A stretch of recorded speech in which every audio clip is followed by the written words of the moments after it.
Oi, tudo bem? Eu sou o Henrique Ferreira, sócio proprietário da Clínica Bicho Diferente, e eu vou falar um pouco para vocês sobre as doenças transmitidas por aves.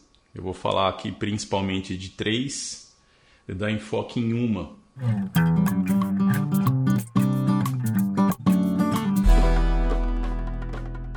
A principal delas, que a gente mais se preocupa, é a clamidiose, Chlamydia psittaci. É uma bactéria. A ave fica doente com essa doença e passa essa doença para a gente também em forma de pneumonia. Ela pega a pneumonia com essa doença e ela passa essa doença para os humanos. E quando acontece isso, de pegar no animal e passar para o humano, a gente chama isso de zoonose. Zoonoses são as doenças que preocupam os humanos porque elas podem ser adquiridas através dos animais. Na prática, assim, na clínica, a gente atende muito pouco. Eu estou quase há 20 anos trabalhando e não é o comum. O mais comum é a micoplasmose, não a clamidiose. A micoplasmose é uma doença muito frequente, principalmente em calopsita que emagrece muito. E ela tem até o nome de uma bactéria parecida com uma doença humana que chama Mycobacterium, que é um nome parecido com a da tuberculose, lá que é Mycobacterium também, só que é uma outra, que é específica de aves, acomete só aves e ela geralmente gera aquele peito seco. Na prática, a calopsita está doente. A gente não consegue só pela clínica diferenciar a Chlamydia psittaci, que tem o apelido de psittacose, da outra. Então, aí vai precisar de exame laboratorial, lâmina, PCR, e o médico veterinário vai escolher o exame mais acessível possível na sua região, mas precisa ser investigado. E outra coisa, você está com uma calopsita com pneumonia, e você pegou a pneumonia também, é interessante você falar para o seu médico, olha, minha calopsita está doente, e ouve o médico falar que eles têm uma pneumonia que passa para a gente. E aí o médico ele considera ali nos seus diagnósticos diferenciais investigar aquilo ali. Já aconteceu de ir pessoas para o hospital que trabalhavam com animais silvestres, no caso papagaios. O médico não está ciente dessa possibilidade, porque é uma doença, a gente chama de doenças tropicais, né? São raras, porque não tem muita ocorrência. E aí o médico não está preparado, não fica ali, ter o tempo de ação correto, a pessoa, acho que acabou nessa história, a pessoa acabou morrendo. E era uma doença que, se o médico tivesse levado em consideração que podia ocorrer, era tratável com antibiótico simples. Eles iam escolher lá o antibiótico de eleição e a pessoa podia ter salvado a vida dessa pessoa. Então é interessante a gente falar que existe, falar que tem.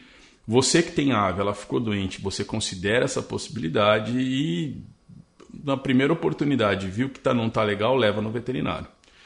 Tem outras doenças que são menos preocupantes, mas a gente também tem que se atentar. Uma delas é a salmonelose. A salmonela é uma bactéria que causa diarreia, problemas intestinais. As aves costumam ter salmonela, não são todas que têm. Geralmente a ave que tem salmonela ela não apresenta sintoma, porque ela está lidando bem com aquilo. Quando a gente pega a salmonela, geralmente isso vem em forma de diarreia.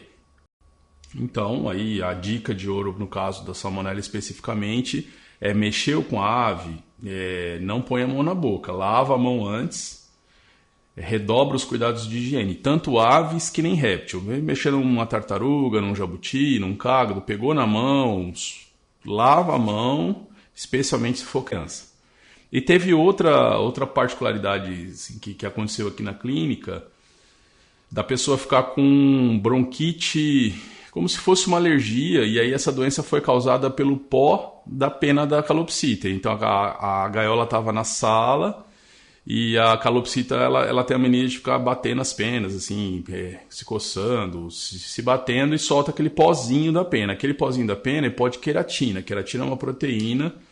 A cliente inalou aquele pó e aí não tinha muita circulação de ar na sala dela, ela começou a ficar doente, chegou no hospital e aí quem descobriu essa foi o médico. Ele falou assim, peraí, tem alguma coisa diferente na tua sala? E aí ela relatou que tinha ali a gaiola com as calopsitas, foi ela retirar a gaiola da sala e jogar para uma área de maior ventilação, mais isolada, que era a área de serviço, o problema parou e o tratamento foi foi efetivo. Então é interessante a gente falar sobre esses casos, porque aí quem tem ave em casa ou quem conhece alguém que tem, consegue dar um toque. Ó, ali tem um problema, tem um perigo, a gente consegue manejar isso de uma forma segura. Para os 2 últimos casos que eu relatei aqui, é mais manejo, é uma coisa a se evitar. E para o primeiro caso, que é a zoonose, tem que fazer uma investigação. Aí a gente tem alguns problemas nessa investigação. O primeiro problema para investigar a clamidiose é o custo dos exames. Então a gente está falando aqui, o exame ouro para investigação dessa patologia é PCR. PCR ainda para ave hoje é um exame caro e tem que colher e mandar para um laboratório. No Brasil são poucos os laboratórios que fazem isso, talvez por isso que seja tão caro, porque os volumes de amostragem são pequenos. E a gente tem esse problema do tempo, então é caro e demora. Então, sendo caro e demora, a gente tem já que ter ciência disso, ver que isso é um problema, tá sabendo para a gente conseguir até ajudar a pessoa, né? Porque não é nem para a gente esse valor, o laboratório cobra um valor e aí a gente tem que pegar essa amostra, mandar pelo correio. Para evitar esses problemas, a gente fala antes para o cliente, mas tem que colocar isso na matriz de decisão ali. Ó. Tem ali o trâmite de pôr no correio, vai demorar e vai ter um valor maior. Falando sobre os exames, sobre as necessidades que a gente encontra aqui na clínica, a gente tem várias conformações desse problema. Então, se você é criador, por que eu vou gastar um exame de alto custo? Então, vamos lá. Você pode pensar o seguinte, você vai ter menos problema nas suas matrizes, no seu plantel. Então, você fazer ali um mapeamento das doenças, porque o brasileiro tem muito disso, né? Não vou procurar, senão eu vou achar. Não, a intenção é justamente essa. Você vai ali, faz um exame de alto custo, gasta ali, investe um tanto na tua criação e você consegue até vender um animal com um laudo de negativo. Você fala assim, olha, a gente faz exame aqui genético, que as minhas aves não possuem a doença XYZ. No caso aqui que a gente mais preocupa hoje é a micoplasmose e a clamidiose. Se você está em casa, por que eu vou fazer um exame de alto custo? Com esse exame você consegue garantir a segurança, a sua segurança e a segurança da sua família. Porque se você olhar para o papagaio, para o periquito, para a arara e falar, será que ele está com essa doença? Não tem outra forma de saber a não ser fazendo o exame. Mas o veterinário passou o remédio. Isso acontece aqui com a gente também. Às vezes a gente está numa situação emergencial, tem que passar o remédio rápido para resolver o problema rápido. E aí você tem um problema, porque você começou a dar o remédio, dar o remédio certo lá, achando que porque na medicina veterinária tem isso, né? Um remédio às vezes pega mais de uma doença. E aí vem a pergunta, tinha aquela doença perigosa para a gente ou não? Aí você não vai saber, porque você começou a dar o remédio. Se você colher a amostra a partir do dia que você começou a dar o remédio, você corre o risco de ter um falso negativo. Ou seja, tinha doença, mas você começou a dar o remédio, a doença ela parou ali, morreu, e aí você não consegue mais o benefício do diagnóstico. Quando a gente faz o diagnóstico laboratorial, esses exames de alto custo, a gente chama de alto custo porque comparado com os outros exames, eles são muito mais caros, mas eles te dão um laudo que você sabe exatamente o risco biológico que você está lidando. Nas aves, a gente tem muitas doenças, principalmente as virais e as bacterianas, você não consegue no exame de imagem ou no laboratório rápido diferenciar qual delas. Na medicina da clínica ambulatorial, a gente ainda consegue ir lá, fazer uma lâmina e ver uma bactéria no citoplasma em formato de bacilo e ter uma ideia que aquela ave está com micoplasmose. Mas, no geral, não tem aquela identificação exata de que bactéria a gente está falando ou de que vírus a gente está falando.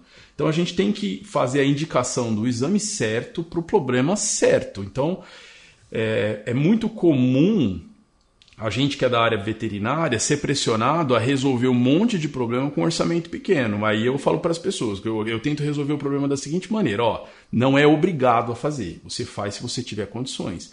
Mas se você tiver condições, é muito legal, porque você consegue identificar ali o real problema que você está lidando e ter um pouco mais de segurança. Se tiver gente mais velha, se tiver criança. Imagina assim, uma criança pegar a psitacose, que é uma pneumonia transmitida por aves, Chlamydia psittace, e sendo que você viu que a ave estava doente ali e falou, isso aí não é nada, isso aí não é nada, não, é uma doença que pode ter até risco de morte para uma pessoa. Então como a gente é profissional da área, a gente é obrigado a pintar ali o pior cenário, e aí dentro daquela informação você decide junto com o profissional que caminho você vai tomar ali para tomar a decisão correta. É interessante a gente falar sobre isso, porque às vezes parece que a gente está forçando uma situação, ou parece que a gente está extorquindo a pessoa, mas eu tento pôr isso de uma forma mais simples, assim, olha, existe essa ferramenta custa tanto, se der para fazer, ótimo, se não der, existem remediações, mas entenda que as remediações ela não vai vir com a informação correta, ela não vai vir de forma tão segura, a gente tem que olhar a situação pela necessidade, então não vai indicar um exame para um animal que não precisa, mas para o animal que precisa saber ou para a situação que precisa saber, essa é a ferramenta, e a gente sabendo que tem o problema, sabendo que tem o exame, a indicação correta nesses casos se torna imprescindível.